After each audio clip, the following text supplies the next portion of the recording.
Thank you, Sheila, for that story. A topic that is quite heated in Uganda's minds. That there's a potential, well, as you've seen, dialogue between the two, that is President Yoweri Museveni and former FDC presidential candidate, Dr. Kizza Besigye. I mean, he claimed that he won 52% of the election, and part of the contention is that if this dialogue is to happen, there needs to be an audit into the election. We do have Dr. Kizza Besigye live with us in Kasangati. Good evening, Dr. Kizza Besigye. Good evening to you. Good evening to you. Yes, so the dialogue, first of all, the government spokesperson, Ofono Opondo, says there's no information, not a political mediation, not a personal mediation on President Yoweri Museveni's part. Is there actually a dialogue? Are there talks to start this dialogue in the first place? Well, I really do not know what excited Mr. Opondo or his government, what he calls his government, because, you know, if there is a dialogue, it would obviously involve two people. If there are no two people involved, there cannot be any dialogue. What we have been saying is very simple and plain, that there is a controversy, there is a continuing controversy over the 2016 presidential elections. And the basis of that controversy is that me, who was a candidate, was put under illegal detention.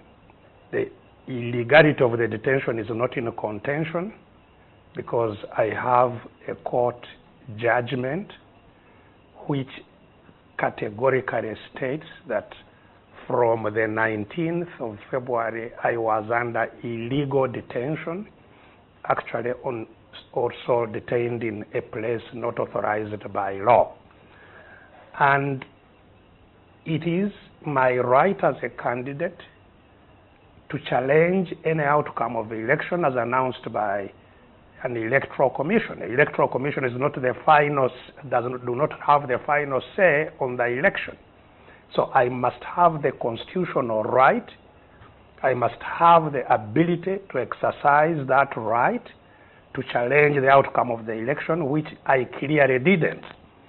And the reason I didn't was not for any other reason except that actually the regime, the executive, headed by my competitor, another candidate, had detained me. So a candidate that was announced the winner was detaining the candidate that was challenging him, and detaining him illegally. And so there was a violation, a very clear, crystal clear violation of the Constitution in as far as the electoral process is concerned. And once that happens, once there is a constitutional crisis created in that kind of way, then politics must take over to determine how that controversy is eventually resolved. And that is why on the 2nd of March, while I was under detention, actually, the party leader of FDC, Major General Mugisha Muntu, issued a public statement which was very clear, making demands and pointing out the situation that the country was in, that the election we had gone through was in, and demanding that there should be an independent, internationally supervised audit as a way of getting out of the crisis that had been created by the illegal detention. That independent audit, if it is to happen, must be negotiated because it is not provided for under the law. But as we clearly know, politics determine the law and not the other way around. So if there is a political will to resolve that election conclusively, there would be a process that establishes how an audit can be done. That has been our demand. Any dialogue over that is welcome by us. And if Mr. Opondo and the people he represents are not interested in the dialogue, it doesn't affect us at all. We have been very clear about how a dictatorship like the NRM dictatorship can be removed. We know without any doubt, shade of doubt, that a dictatorship is only removed through struggle. We have been struggling. We shall continue to struggle. We shall intensify the struggle until the NRM dictatorship goes. The NRM dictatorship can choose to go through a dialogue process like we are offering, like we are suggesting. It is their choice. If they don't, the struggle is on. The struggle will not relent.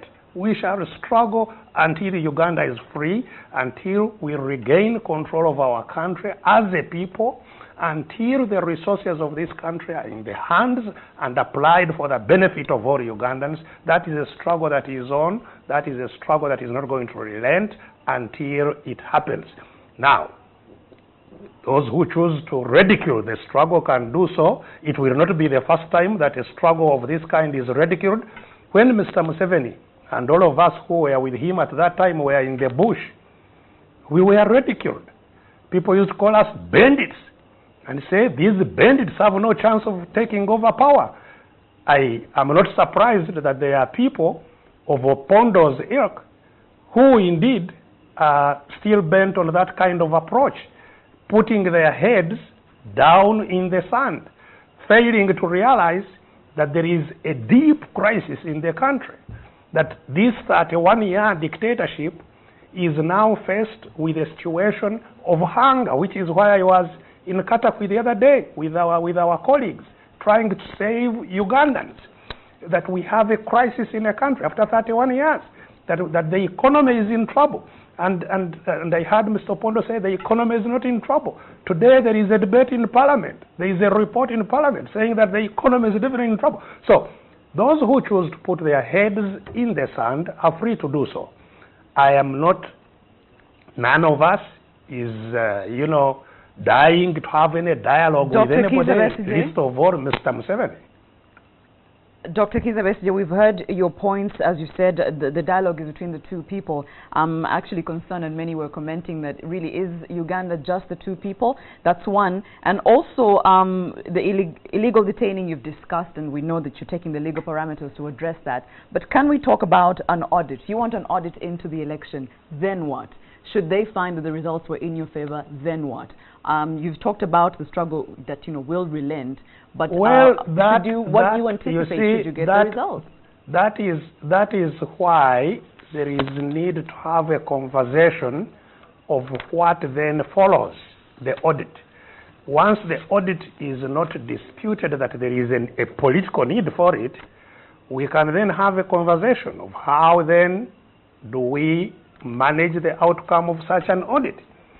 And we have been very clear in our position that however the NRM dictatorship ends, however the NRM regime comes to an end, and it will for sure, one way or another, it is absolutely necessary that there is a transitional period, a transitional mechanism.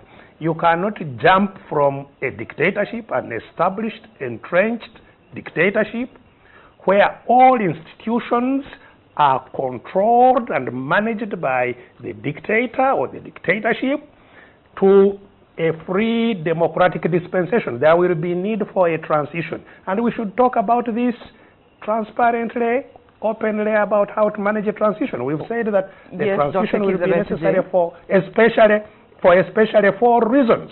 One, that there is a constitutional process, a new constitutional consensus in the country that will revisit the constitution. Two, that there is a rebuilding of state institutions to make them people's institutions as determined by the new constitutional order. Three, that there is a period of truth-telling, a period of justice and reconciliation in the country. This country needs to be reconciled. And finally, that there is free and fair election organized under the new environment.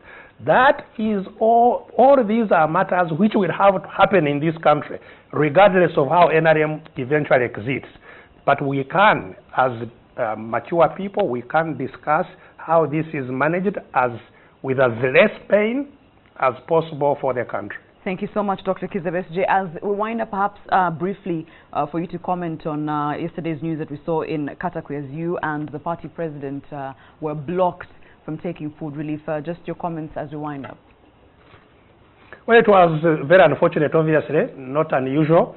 What was supposed to happen is that the FDC as a party had collected from amongst its membership some food to give as a relief to some of our people who are starving, and especially in that area of Katakwi. We had done the same in Isingiro, in Ankole, and this time we were swinging over to the starving people of Katakwi.